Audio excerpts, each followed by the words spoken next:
période du confinement nous a donné du temps, beaucoup de temps, et éventuellement du temps pour regarder les œuvres d'art. C'est une activité à laquelle je me suis beaucoup adonnée, d'autant plus que j'étais sommée par mon travail d'en parler, face à un écran et peut-être un peu trop souvent.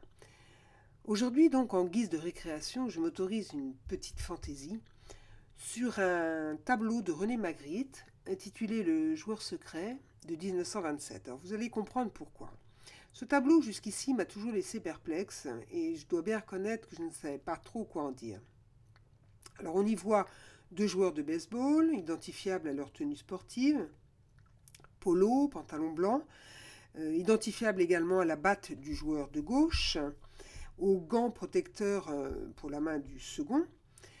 Ils évoluent dans un décor plutôt étrange que creuse la perspective d'une forêt de bilboquets aux frondaisons roses et touffues qui pourrait évoquer des cerisiers en fleurs. Les têtes sphériques des bilboquets sont traversées par des branches, également le corps de la quille qui leur donne des allures un peu anthropomorphiques. On peut même pousser jusqu'à y voir des diables cornus qui confèrent finalement à la scène un caractère artificiel et un peu inquiétant. Mais l'élément vraiment menaçant, plus encore que l'atmosphère générale, c'est la tortue-lutte.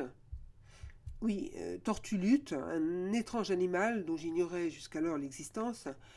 Tortue-lutte, donc, qui plane au-dessus des joueurs, une situation aussi surprenante pour un animal aussi pesant qu'on serait tenté d'y voir un ovni ou un ectoplasme noir dont l'absence de tête évoquerait des idées un peu malsaines de castration. Cet étrange objet flotte, mais en fait, il plombe littéralement l'atmosphère.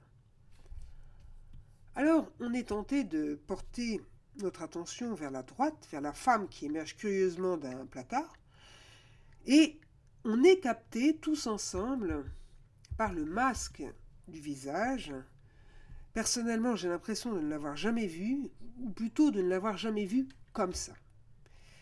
Et la toile, du coup, commence à me parler. L'étrange ectoplasme ne pourrait-il pas être le fameux coronavirus, ou plutôt, si l'on suit l'hypothèse de la tête coupée, le virus découronné?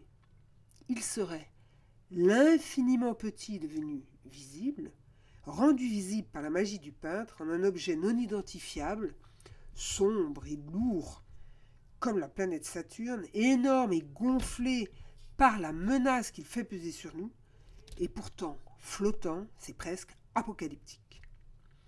On peut dérouler le fil.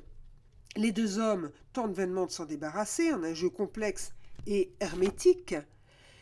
Ils ne voient pas. Le joueur de gauche tape dans tous les sens avec sa batte.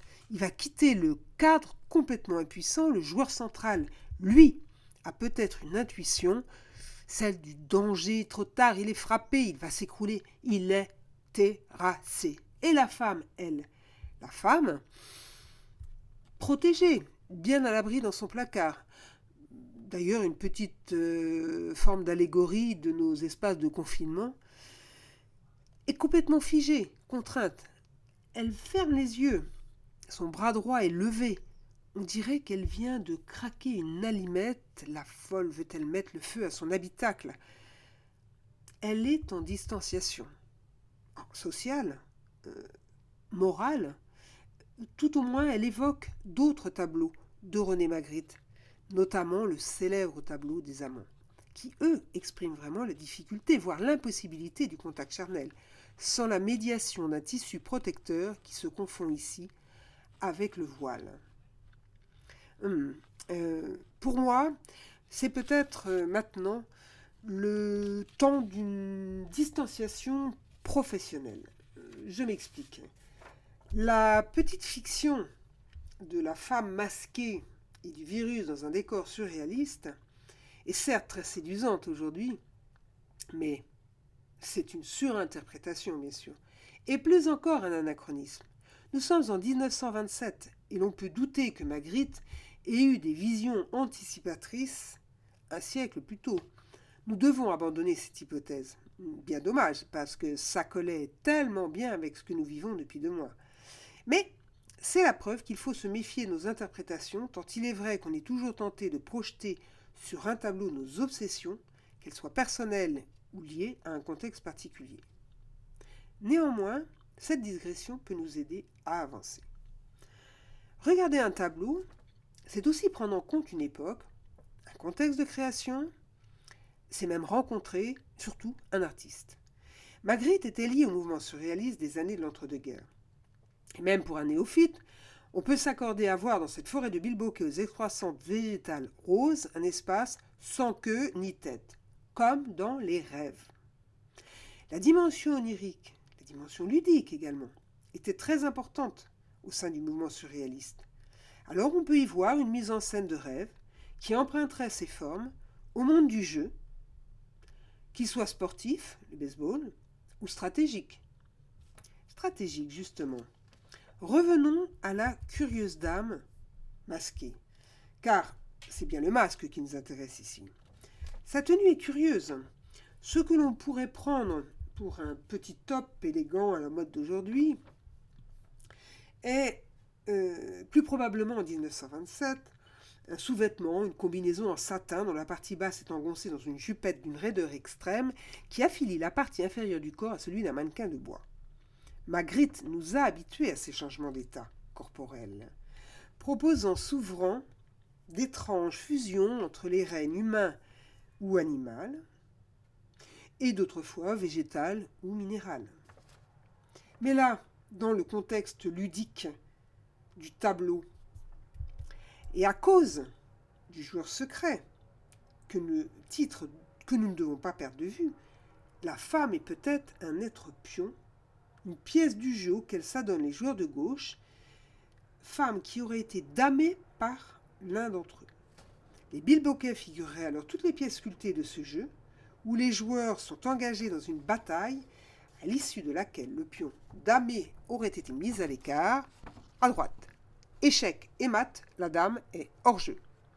Les hommes indifférents poursuivent leur activité ludique, courent, aveugles au danger qui pourrait bien planer au-dessus d'eux. Finalement, jeu de baseball, jeu d'échecs ou jeu de dames?